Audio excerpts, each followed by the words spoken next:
Sono Kiki e vi do il benvenuto sul canale. Qui si parla di arte e creatività applicata alla pittura delle miniature. Se non volete perdervi nessuno dei prossimi video che caricherò, vi ricordo che potete iscrivervi al canale attivando la campanella delle notifiche. In descrizione vi lascio sempre i link a dei prodotti e video consigliati. Ma detto questo, non perdiamo altro tempo e cominciamo subito.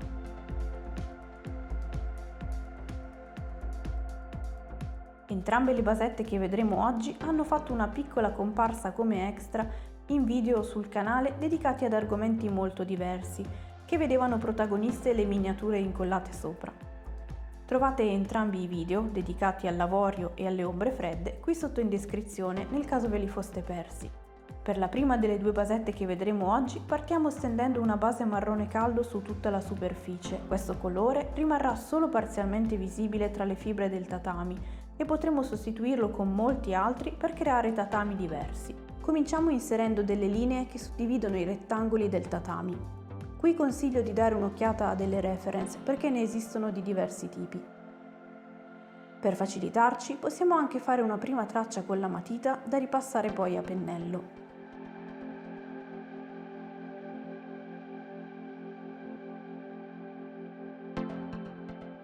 A questo punto, all'interno delle singole zone, creiamo delle linee trasversali più sottili e molto meno evidenti, distanti tra loro circa 1 millimetro. Queste ci serviranno da tracce per creare la texture senza andare storti e per creare quella leggera ombra che si crea tra le fibre intrecciate. Il mio consiglio è quello di alternare il verso nei rettangoli adiacenti, come nei veri tatami.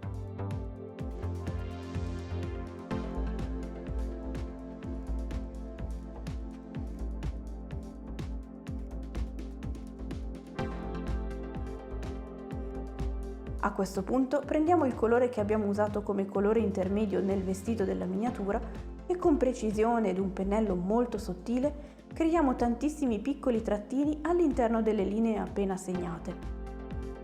Cerchiamo di farli abbastanza vicini affinché siano piacevoli da vedere, ma non troppo o si copriranno a vicenda sembrando un tutt'uno.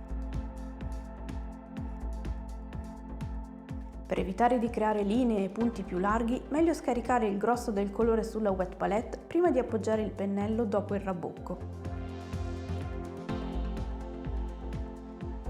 Una volta fatto, ci basterà ripassare le linee principali per coprire eventuali sbavature e ottenere così la nostra semplice basetta in stile tatami, un piccolo dettaglio che dà più personalità e ambientazione al nostro modello.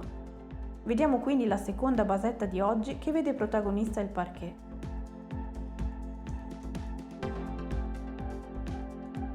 Su base dark rust, con un marrone più scuro e un pennello sottile, creiamo delle linee dritte. Possiamo sempre aiutarci con una matita per creare le linee di base ed essere più precisi. Il primo punto in cui poggiamo il pennello sarà sempre più largo se raccogliamo il colore, quindi sarà bene scaricarlo prima di poggiarlo per fare la linea. Una volta fatto, a 90 gradi inseriamo equidistanti delle linee corte che segnano gli stelli di legno, alternati se vogliamo fare l'effetto parquet. Per il momento sembreranno mattoni, ma adesso con un pennello più sottile e lo stesso marrone creiamo tante piccole venature nel legno non troppo regolari e in quantità adatta da movimentare il tutto, ma non da coprire il fondo del pavimento completamente. Con un beige più chiaro creiamo il profilo superiore, inferiore e laterale di ogni listone di legno, così come qualche venatura che si alterna a quelle scure. Se ce ne dovessero uscire di troppo larghe, potremmo sempre ricorrere al marrone di prima per sistemare ed equilibrare le cose. Proseguiamo così su tutta la basetta, lasciando sia intravedere leggermente il colore della base, sia i due toni di marrone delle venature. Su basette lisce e non zigrinate come questa, l'effetto è sicuramente più credibile, ma anche qui, per dare un finish diverso, possiamo alla fine il protettivo lucido solo sul pavimento, per dare l'impressione di un parquet molto curato. Questo è quindi l'effetto finale del nostro semplice pavimento in legno a listoni. E con questo si conclude anche il video di oggi. Come sempre spero che vi sia stato utile come spunto per le vostre miniature e vi invito a farmi sapere cosa ne pensate qui sotto nei commenti. Io vi ringrazio di aver visto il video fino alla fine, vi do appuntamento al prossimo e fino ad allora siate creativi.